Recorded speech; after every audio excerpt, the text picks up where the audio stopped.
Good evening, everyone, man. Welcome back to the channel. Glad to have you. You like what you see in here, hit like and subscribe. So, topic of the video, man.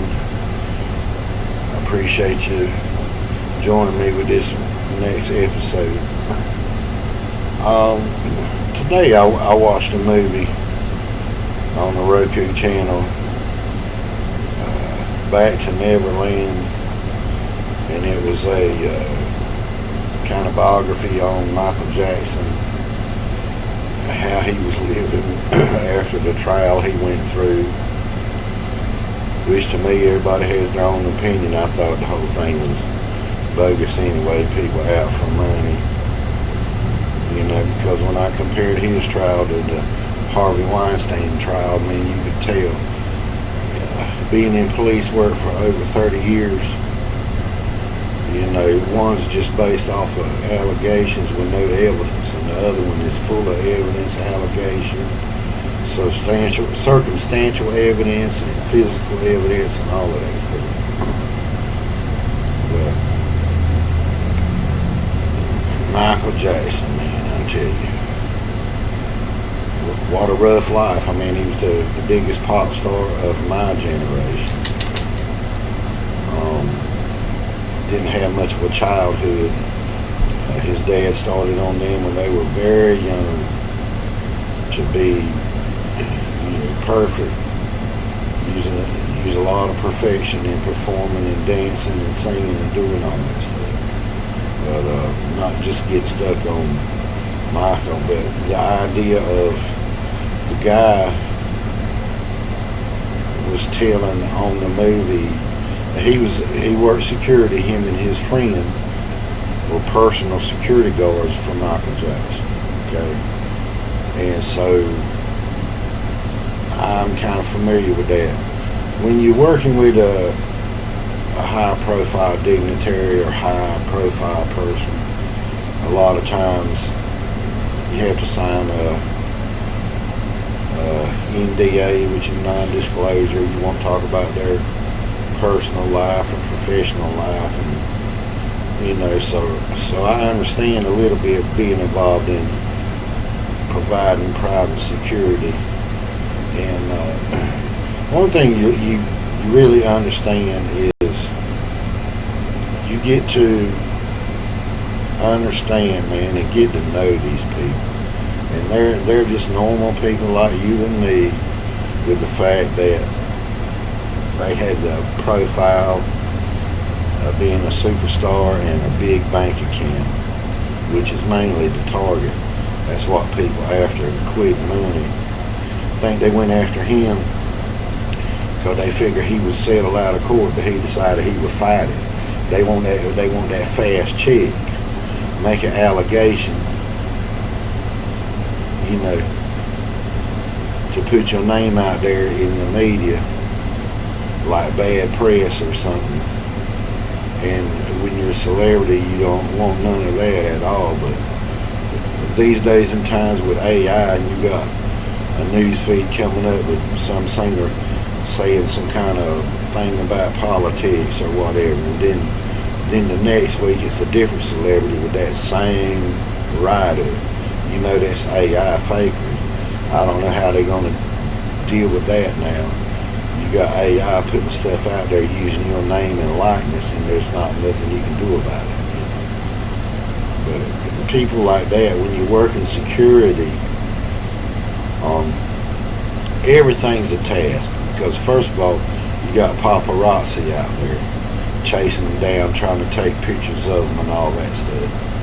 And it's not against the law to stand outside and videotape, but once you get into personal space, and a lot of guys have been chased down and had their cameras taken, and then they filed lawsuit against the person. Your guards stole my camera and assaulted me and all of this, but it's all in a matter of protection. That's what your job is to protect these people. And everything you do is a task. If they want to go to the store or a mall or something, they have to rent the mall after hours so they can go in there and casual and go go do their shopping and all of this, you know. And me and you, we'll go out there and mingle in the crowd and we'll do our thing and we're fine. But when you're a celebrity, they're handy with people all the time, you know. You've had fans actually unlife celebrities like John Lennon and the girl that played on Sister, something of it like that. My sister Sarah, something of it like that. So you always got to be on your P's and Q's, and when they're walking, one guy's in front, one's on his right, one's on his left, and it's like a diamond formation. You're always armed, you know, and you're always looking all the time. So, and you have to wonder, man, they want to be like normal people. They want to get out and enjoy themselves and be free. I think that's why Joe Elliott from Def Leppard, he's the lead singer of Def Leppard, he lives in Denmark. He said he could walk down the street, man, and nobody bothers him or anything. You know. That's one that's unique, but everybody else, they have to disguise themselves to keep from being recognized, and you know, the whole nine. Always moving from. Michael moved from one house to the other, one house to the other, and the pressure is on celebrities. He got to Las Vegas and they were going to build a theater so he could do what you call that, a residency. But he knew that they were going on the contract, they were going to require him to work 5 nights in a row, and the way he does the show dancing and singing, and he physically was not able to do that anymore. He's getting older, so he's not, people want to see him dance and sing like he used to, you know. He didn't want to end up, I guess, like Elvis Presley. But and that's all the celebrities. In the area where I live at, there were 2 in the area filming a movie, and we had to provide security for that and block off the highway they were at where they were filming. And of course they had their camper trailers that they would live in, and everything's anonymous and confidential, and you don't disclose the fact of who it is and where they're at. You don't disclose all of that. That movie was intriguing to me, man, because they live their life like that. Imagine just going outside and going to your car, and there's people in the road with cameras taking pictures of you, people following you, wanting to get your autograph, you know. So, and me, I love playing music, producing my own stuff, just because I love it, you know. At one time, the idea was there of being an actual artist and getting out there performing non-stop, you know, but because Rob Cole, who has been on American Idol, he lives about 15 miles from me down the road, you know, and he's still at it, you know. He's out there playing, singing, doing every show he can do. And like I say, I do it because I enjoy doing it. And after seeing and meeting people that are celebrities and working with them and seeing how they have to live, man, I just, you know, the fame comes at such a price I'm not willing to pay. The stuff that they go through, man. I mean, just, you know, the more money you make, the more problems you're going to have. People want to sue you for anything and everything, and breach of contracts and all of these things. So Michael was just one of them that I saw the story on, and you know, of course, Whitney Houston and Tom Petty and Aretha Franklin. I'm just naming people, forget. But there's a bunch of others. bunch of rock bands. I can't name them, but what a life, man. I just can't imagine away from home all the time and no stability. You can't, because our life is, 9 to 5, Monday through Friday. We work a job, we come home, we got family, and, their life, man, is just wide open all the time. And it makes you wonder, when do they rest? And that's why a lot of them abuse substances, drugs and alcohol. I mean, it's just all the time. It's just wide open. There's no time for rest. It's just one city to the other, one city to the other, one country to the other, one country to the other.